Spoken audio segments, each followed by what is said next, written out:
Sir, other issue, pabor ka ba doon sa panawagan ni election lawyer Romulo Macalintal na i-veto daw sana ni Presidente yung ipinasa ninyo na proposed bill para doon sa postponement ng barangay at SK election, and at the same time, yung nga nagtakda ng mas mahabang term ng barangay at SK election? Kasi daw meron nang nangyari noong 2023, yung case of Macalintal versus Comelec. Oo, kasi ang bago kasing idea rito, if i-fix sa 4 years ang term of office ng barangay officials at umpisahan na doon sa mga nahalal noong 2023. So plus 4, 2027. So necessarily since 2027, necessarily yung election sa December 2025, dapat ma-move na yun sa 2027.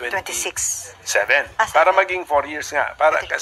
Basta ang main idea, ipapako na natin sa 4 years ang term ng barangay officials. Tanong, kailan natin umpisahan yun? Umpisahan natin dun sa mga nahalal ng 2023. Kasi abnormally short yung kanilang term 2 years lang So gawin ng 4. So, nasa sa presidente na yun kasi the power to veto is with the president. So nasa sa kanya ngayon yun. But sa mata ko, hindi naman ako nag-object dun sa bill na ito. Sa tingin ko justifiable. Ito naman yung isang example na isang example ito ng mga tignan mo. Consciously, at the time na pinasa namin, number one, hindi kami consciously nagpasa ng unconstitutional law. Sa tingin namin, constitutional. Pwede kaming magkamali sa pagdating sa Supreme Court. At saka hindi rin kami nagpapasa ng batas na dinadasal namin na ibito ng presidente. Diba? What's the point? Diba? Nagpasa ka ng batas na sana ibito. So, let it be the decision of the president. Ang ano ko lang, nag-attend lang ako nung last LEDAC nandun ako At ang alam ko, ang gusto ng presidente, ituloy. Itong barangay.